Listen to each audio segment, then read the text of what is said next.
سرخط خبرها.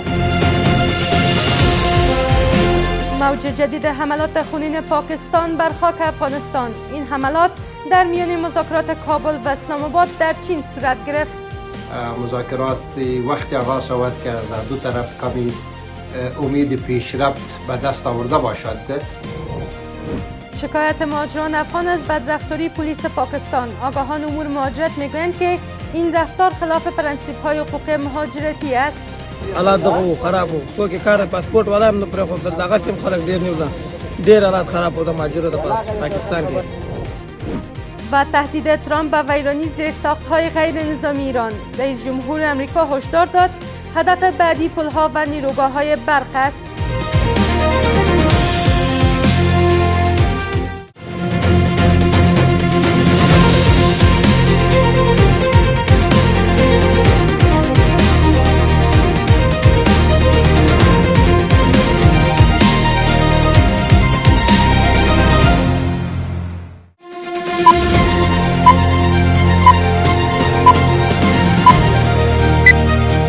سلام و وقت شما بخیر. به مجموعه خبر این ساعت از میز خبر آفاق با من عایشه نیازی خوش آمدید. امروز جمعه 14 اعمال 1405 هجری خورشیدی است که برابر بشد با 3 اپریل 2026 میلادی.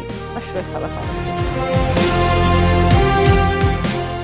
پس از کاهش نسبی تنش‌ها، پاکستان بار دیگر و در میانه مذاکرات حملاتش بر خاک افغانستان را سر گرفت که منجر به درگیری میان نیروهای امارت اسلامی و نظامیان پاکستانی شد. معاون سخنگوی امارت اسلامی میگوید که در حملات پاکستان 2 تن جان باخته و 25 تن دیگر زخمی شدند. گزارش از نسترن امیری.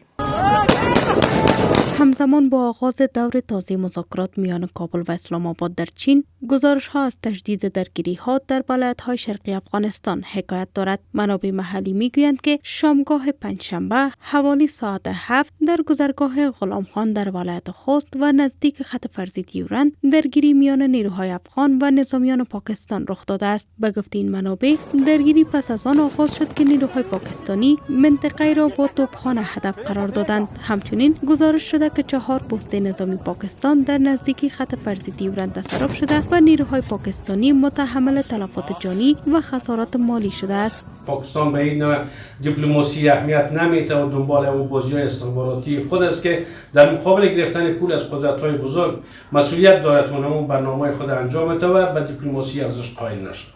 همزمان حمدالله فطرت معاون سخنگوی امارت اسلامی اعلام کرد که در حملات تازه نیروهای پاکستانی بر خاک افغانستان 2 تن جان باخته و 25 تن دیگر زخمی شدند که بیشتر آنان کودکان هستند. لتیری ورځې راهیسې په پرله پسې توګه د پاکستان د پوځي رژیم لخوا پر کونړ، پکتیکا او خوست ولایتونو هوانونه، توغندۍ او د ډرون بریدونه ترسره شوي چې په نتیجه کې زموږ 25 تنه ملکي هیوادوال چې اکثریت ماشومان دي ټپیان شوي او 2 تنه نور ماشومان په شهادت رسیدلي. در همین حال سخنگوی وزارت خارجه چین اعلام کرد که میانجیگری این کشور میان افغانستان و پاکستان مورد استقبال قرار گرفته و 2 طرف بار دیگر برای مذاکرات رو در رو توافق کردند. قبل از آغاز این مذاکرات چین یعنی پشت صحنه و پشت پرده فعالیت‌های سیاسی را داشتند تا مذاکرات وقتی آغاز شود که از 2 طرف کمی امید پیشرفت به دست آورده باشد. طبعا موقف هر 2 طرف را شنیدن و مذاکرات که در سعودی عربستان و قطر و ترکیه صورت گرفتن اونا را بررسی کردن. بعد از اقدام به این کردن که باید مذاکره بالاخره بین 2 کشور آغاز شود. در سوی دیگر وزیران خارجه ازبکستان و پاکستان در تماس تلفنی درباره وضعیت افغانستان و روابط کابل اسلام آباد گفتگو کردند. در این گفتگو تلاش‌های جاری برای کاهش تنش بررسی شده و 2 طرف بر ادامه تعامل از راه‌های دیپلماتیک تاکید کردند. گفتنی است که روز گذشته وزارت خارجه امارت اسلامی از آغاز گفتگوهای 2 طرف در شهر اورمچی چین با میانجیگری این کشور خبر داده بود. بر اساس خبرنامه این وزارت در این مذاکرات درباره روابط تجاری، حسن همجواری و مسائل امنیتی گفتگو می شود.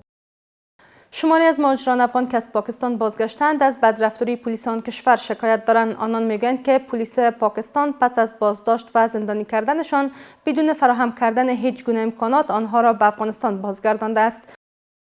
با آنکه 4 روز از بازگشایی گذرگاه تورخم برای مهاجران افغان می‌گذرد، شماری از مهاجران افغان که از پاکستان اخراج شدند میگویند که سالها در آن کشور زندگی کرده و اسناد قانونی نیز داشتند، مگر در روند اخراج با برخورد نامناسب حکومت پاکستان روبرو شدند. به گفته آنان، برخی بازداشت و زندانی شده و سپس بدون امکانات اولیه به افغانستان بازگردانده شدند. یو میاشت تیر کړی ډیر حالات سختو پاسپورت را سره ویزا را سره نور افغانان هم ډیر جیل کې و ډیر سختي وی ډیر حالات دغه خراب وو څوک کار پاسپورت والا هم پرې خو دغه سم خلک ډیر نیول ډیر حالات خراب وو د ماجرو د پاکستان کې بندیزونو باندې محبسونه رانډکو والو هم سیاسي بي عزت کیدی هم مونږ بي عزت کیدو کومړه وحشي سره به مو سره و به خاطر سره به مو سره و. در همین راستا گفته می شود که در 3 روز گذشته حدود 600 خانواده از پاکستان به کشور بازگشتند. همچنین مسئولان کمپ موقت مهاجرین در گذرگاه تورخم میگویند که برای مهاجران بازگشته تمامی خدمات لازم از جمله توزیع اسناد، اسکان موقت، خدمات ترانسپورتی، کمک‌های نقدی و سایر کمک‌های ضروری به گونه منظم فراهم شده و روند رسیدگی ادامه دارد. او د امارات له طرفه د ټول خدمات لکه خوراک او څښاک او د دوی لپاره سرپناه همدارنګه د دوی لپاره نقدي کومکونه چې کوم په نظر کې نیول شوي وو او د ترانسپورت په برخه کې دوی ته د لاریو د انتقال یا د کډو د انتقال برخه چې کومه د هغه منظمه ولاړه ده مشکل به نه وي انشاءالله. نو ټول خدمات چې دي هغه د پخوا په رقم باندې د کار لاندې دي او ورته وړاندې کیږي. با این حال فعالان عرصه حقوق مهاجران با انتقاد از این اقدام پاکستان گفتند که این روند با معیارهای حقوقی و اصول حمایتی مهاجران همخوانی ندارد. بسیاری از آنها پس از سالها زندگی در پاکستان اکنون مجبور به بازگشت شدند که با از دست دادن خانه، کار و زندگی و دارایی‌هایشان روبرو هستند و این خانواده‌ها هنگام بازگشت و با مشکلات اقتصادی، نبود سرپناه و کمبود امکانات اولیه روبرو هستند. گفتنی است که روز سه‌شنبه گذرگاه تورخم در امتداد خط فرضی دیورند که به دلیل تنش‌های اخیر مسدود شده بود، به صورت یکجانبه برای عبور مهاجرانی که در مرز گیر مانده بودند بازگشایی شد. همچنین بر اساس توافق دو طرف، این گذرگاه هر روز از ساعت 8 صبح الی 8 شب برای مهاجران گیر مانده در مرز باز خواهد بود. و در خارج از کشور، دونالد ترامپ بار دیگر تهدید کرد که زیرساخت‌های غیر نظامی ایران را هدف قرار می‌دهد. او گفت که هدف بعدی حمله بر پل‌ها و نیروگاه‌های برق در ایران است. در مقابل وزیر امور خارجه ایران تاکید کرد که فشار و تهدید مسیر تصمیم گیری تهران را تغییر نخواهد داد. گزارش از عبدالله بصیر. در 35مین روز جنگ تحمیلی امریکا و اسرائیل علیه ایران، نشانه‌ها از عبور این درگیری از مرزهای متعارف و اخلاقی جنگ بیش از هر زمان دیگری آشکار شده. حملاتی که دیگر اهداف نظامی را نشانه نمیگیرند، بلکه به گونه‌ای فزاینده از زیرساخت‌های غیر نظامی را نیز در بر گرفتند. بر اساس گزارش‌ها روز گذشته، پلی به یک هدف حمله آمریکا قرار گرفت. همزمان ساختمان مرکزی اینستیتوت پاستور در قلب تهران در پی یک حمله هوایی آمریکا و اسرائیل تخریب شد. در سوی مقابل، ایران شب گذشته را شب کابوسوار برای آمریکا و اسرائیل توصیف کرد و از اجرای حملات موشکی علیه اهداف در اسرائیل و پایگاه‌های آمریکایی در منطقه خبر داد. همچنین سپاه پاسداران اعلام کرد که دومین فروند از جنگنده فوق پیشرفته F-35 آمریکایی در آسمان مرکزی ایران توسط سامانه نوین پدافند هوافضای این نیرو منهدم شده. در کنار میدان نبرد، جنگ لفظی نیز با شدت ادامه دارد. دونالد ترامپ رئیس جمهور آمریکا با انتشار ویدیویی از حمله به پلی B1 در شبکه تروث سوشال هشدار داد که اهداف بعدی زیرساخت‌های حیاتی ایران خواهند بود. وقتی آن رسیده است که ایران پیش از آن که خیلی دیر شود و چیزی از آن چی می تواند هنوز یک کشور با عظمت باشد باقی نماند توافق کند. نیروی نظامی ما بزرگترین و قدرتمندترین نیرو در هر جای جهان، حتی تخریب آنچه در ایران باقی مانده را آغاز نکرده است. پلها بعدی هستند، سپس نیروگاه‌های برق. این تهدیدها با واکنش تند مقام‌های ایرانی مواجه شد. سید عباس عراقچی وزیر امور خارجه ایران تاکید کرد که فشار و تهدید مسیر تصمیم‌گیری تهران را تغییر نخواهد داد. هدف قرار دادن زیرساخت‌های غیر نظامی از جمله پل‌های نیمه‌کاره هرگز ایرانیان را به تسلیم وادار نخواهد کرد. هر پل و هر ساختمان دوباره و این بار مستحکم‌تر ساخته خواهد شد، اما آنچه هرگز ترمیم نخواهد شد آسیبی است که به جایگاه اعتبار و اعتماد آمریکا وارد شده است. محمد باقر قالباف رئیس مجلس ایران نیز با لحنی هشدارآمیز واکنش نشان داد. به خانه مادری ما چپ نگاه کنید با همه خانواده طرف هستید. شفاف و سریع اعلام میکنم که ما برای دفاع از وطن حرف نمیزنیم، خون میدهیم. قبلا هم این کار را کرده ایم، حالا هم دوباره آماده ایم. اگر به خانه مادری ما چپ نگاه کنید با تمام خانواده طرفید. با همه ما مسلح، آماده و ایستاده. بیا منتظریم.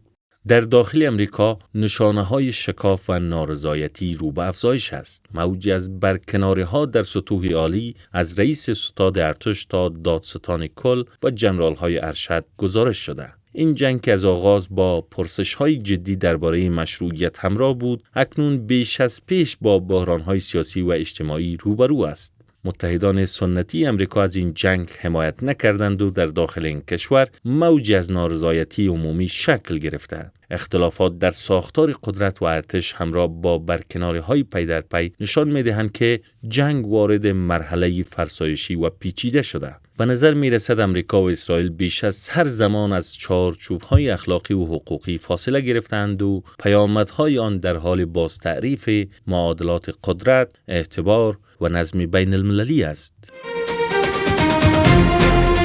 سپاسگزاری میکنم از همراهی شما تا این دم. به همین ترتیب رسیدیم به پایان مجموعه خبری این ساعت از میز خبر آفاق. تا دیدار بعد.